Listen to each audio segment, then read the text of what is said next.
Hi friends, spicy kitchen ಚಾನಲ್ಗೆ ಸ್ವಾಗತ. ಕರೆಕ್ಟಾದ ಅಳತೆಯಲ್ಲಿ ಪರ್ಫೆಕ್ಟಾಗಿ ಟೇಸ್ಟಿಯಾಗಿ ಮನೆಯಲ್ಲೇ ಸುಲಭವಾಗಿ ಬಿಸಿಬೇಳೆಭಾತ್ ಮಾಡೋ ವಿಧಾನ ನೋಡೋಣ. ಇದಕ್ಕೆ ಪೌಡರನ್ನು ಮನೆಯಲ್ಲೇ ಸಿಂಪಲ್ಲಾಗಿ ಮನೇಲಿರೋ ಪದಾರ್ಥಗಳನ್ನೇ ಬಳಸ್ಕೊಂಡು ಪೌಡ್ರು ಮಾಡಿಕೊಂಡು ಮಾಡೋ ಅಂಥ ಬಿಸಿಬೇಳೆಭಾತನ್ನು ಇವತ್ತು ತೋರಿಸ್ತಾ ಇದ್ದೀನಿ.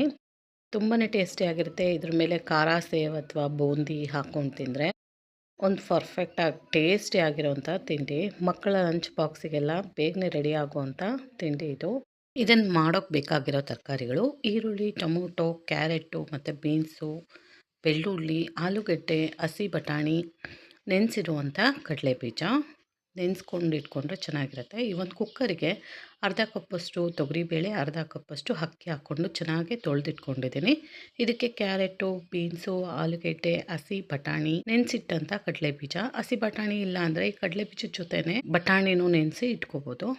ಇಲ್ಲಿ ಕುಕ್ಕರ್ಲಿ ಕ್ಲೋಸ್ ಮಾಡಿ ಸ್ವಲ್ಪ ನೀರು ಹಾಕ್ಕೊಂಡು ಬೇಯಕ್ಕಿಡೋಣ. ಈ ಕಡೆ ಬಾಣಲಿಲಿ ಬಿಸಿಬೇಳೆಭಾತ್ ಪುಡಿ ಮಾಡೋ ವಿಧಾನ ನೋಡೋಣ. ಒಂದು ಬಾಣಲಿ ಇಟ್ಕೊಂಡು 2 ಸ್ಪೂನಷ್ಟು ಜೀರಿಗೆ, 1 ಸ್ಪೂನ್ ಕಡಲೆಬೇಳೆ, 1 ಸ್ಪೂನ್ ಉದ್ದಿನಬೇಳೆ, 2 ಚಕ್ಕೆ, 1 ಇಂಚು ಲವಂಗ, ಬ್ಯಾಡಗಿ ಮೆಣಸಿನ್ಕಾಯಿ 1 8ರಿಂದ 10, 4 ಸ್ಪೂನಷ್ಟು ಕೊತ್ತಂಬರಿ ಕಾಳು, 1 ಸ್ಪೂನು ಹೆಸರುಬೇಳೆ, ಮರಾಠಿ ಮೊಗ್ಗು, 1/2 ಟೀ ಸ್ಪೂನಷ್ಟು ಮೆಂತ್ಯಕಾಳು, ಹಸಿ ಕರಿಬೇವಿನ ಸೊಪ್ಪು ಇಷ್ಟನ್ನು ಹಾಕ್ಕೊಂಡು ಚೆನ್ನಾಗಿ 1-2-3 ಸೆಕೆಂಡು ಡ್ರೈ ರೋಸ್ಟ್ ಮಾಡ್ಕೊಳ್ಳೋಣ. ಇದಕ್ಕೆ ಯಾಲಕ್ಕಿ ಮತ್ತು ಹಿಂಗು ಹಾಕ್ಕೋಬೋದು. ನಾನು ಇಲ್ಲಿ ಎರಡನ್ನೂ ಇಲ್ಲಿ ಸ್ವಲ್ಪ ಎಣ್ಣೆ ಹಾಕ್ಕೊಳ್ಳೋಣ. 1-2 ಸ್ಪೂನಷ್ಟು ಎಣ್ಣೆ ಹಾಕ್ಕೊಂಡು ಚೆನ್ನಾಗಿ ಸಿಮ್ಮಲ್ಲಿ ಇಟ್ಕೊಂಡೇ ರೋಸ್ಟ್ ಮಾಡ್ಕೋಬೇಕು. ಇದನ್ನು ಚೆನ್ನಾಗಿ ಘಮ ಬರಬೇಕಿದು. ಎಲ್ಲ ಪದಾರ್ಥಗಳು ಕೆಂಪಾಗಿ ಕಲರ್ ಚೇಂಜ್ ಆಗಬೇಕು. ಆವಾಗ ಇದು ಬಿಸಿಬೇಳೆಭಾತ್ ಪುಡಿ ಫ್ಲೇವರು ಚೆನ್ನಾಗಿರುತ್ತೆ. ಇದನ್ನು ಚೆನ್ನಾಗಿ ಹುರ್ಕೊಂಡಾಗಿದೆ. ಈಗ ಇದನ್ನು ಒಂದು ಪ್ಲೇಟಿಗೆ ತೆಕ್ಕೊಳ್ಳೋಣ. ಇದು ತಣ್ಣಗಾಗಬೇಕು. ಸಂಪೂರ್ಣವಾಗಿ ತಣ್ಣಗಾದ್ಮೇಲೆ ಇದನ್ನು ಮಿಕ್ಸಿಗೆ ಹಾಕ್ಕೊಂಡು ಪೌಡ್ರ್ ಮಾಡ್ಕೊಳ್ಳೋಣ. ಇದನ್ನು ತಣ್ಣಗಾಗಕ್ಕೆ ಬಿಡೋಣ. ಈ ಥರ ಹುರಿದು ಪೌಡ್ರು ಮಾಡೋಕ್ಕೆಲ್ಲ ಟೈಮ್ ಇಲ್ಲ ಅಂದರೆ ರೆಡಿಮೇಡ್ ಪೌಡ್ರು ಬರುತ್ತೆ ಬಿಸಿಬೇಳೆಭಾತ್. ಅದರಲ್ಲಿ ಯಾವುದಾದ್ರೂ ಬಳಸ್ಕೋಬೋದು. ಬಾಣಲಿಗೆ ಒಗ್ಗರಣೆಗೆ ಎಣ್ಣೆ ಹಾಕ್ಕೊಳ್ಳೋಣ. ಎಣ್ಣೆ ಬದಲಾಗಿ ತುಪ್ಪನೂ ಹಾಕ್ಕೋಬೋದು. ಇಲ್ಲಿ 1 ಸ್ಪೂನಷ್ಟು ಸಾಸಿವೆ, 1 ಟೀ ಸ್ಪೂನಷ್ಟೇ ಜೀರಿಗೆ ಹಾಕ್ಕೊಂಡು ಚೆನ್ನಾಗಿ ಸಿಡಿಬೇಕಿದು. ಸಿಡಿದಾದ್ಮೇಲೆ ಇದಕ್ಕೆ ಕಡಲೆಬೇಳೆ, ಉದ್ದಿನಬೇಳೆ ಮತ್ತು ಜಜ್ಜಿರುವಂಥ ಬೆಳ್ಳುಳ್ಳಿ. ಇಲ್ಲಿ ಬೆಳ್ಳುಳ್ಳಿ ಇಷ್ಟ ಇಲ್ಲ ಅಂದರೆ ಈ ಬೆಳ್ಳುಳ್ಳಿ ಬದಲಾಗಿ ಹಿಂಗನ್ನು ಹಾಕ್ಕೋಬೋದು. ಹಾಕ್ಕೊಂಡು ಇದನ್ನು ಚೆನ್ನಾಗಿ ಫ್ರೈ ಮಾಡ್ಕೊಳ್ಳೋಣ.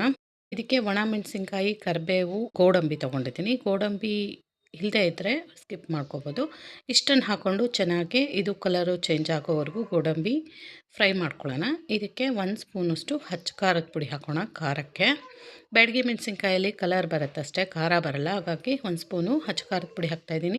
1 ಮೀಡಿಯಮ್ ಸೈಜು ಈರುಳ್ಳಿ ಹಾಕ್ಕೊಳ್ಳೋಣ. ಇದನ್ನು ಚೆನ್ನಾಗಿ 1-2-3 ನಿಮಿಷ ಫ್ರೈ ಮಾಡ್ಕೊಳ್ಳೋಣ. ಇದಕ್ಕೇ ಉಪ್ಪು ಹಾಕ್ಕೊಳ್ಳೋಣ. 1 ಟೊಮೊಟೊ ಹಾಕ್ಕೊಳ್ಳೋಣ. ಹುಣಸೆ ಹುಳಿ ಇಷ್ಟ ಇಲ್ಲದೆ ಇರೋರು 2-3 ಟೊಮೊಟೊ ಜಾಸ್ತಿ ಹಾಕ್ಕೊಂಡ್ರೆ ಹುಣಸೆ ಹುಳಿ ಸ್ಕಿಪ್ ಮಾಡ್ಕೋಬೋದು. ಈ ಕಡೆ ಬೆಂದಿರೋ ಅಂಥ ತೊಗರಿಬೇಳೆ ಮತ್ತು ಅಕ್ಕಿ ತರಕಾರಿನ ಹಾಕ್ಕೊಂಡು ಇದಕ್ಕೆ ಚೆನ್ನಾಗಿ ಮಿಕ್ಸ್ ಮಾಡ್ಕೋಬೇಕು.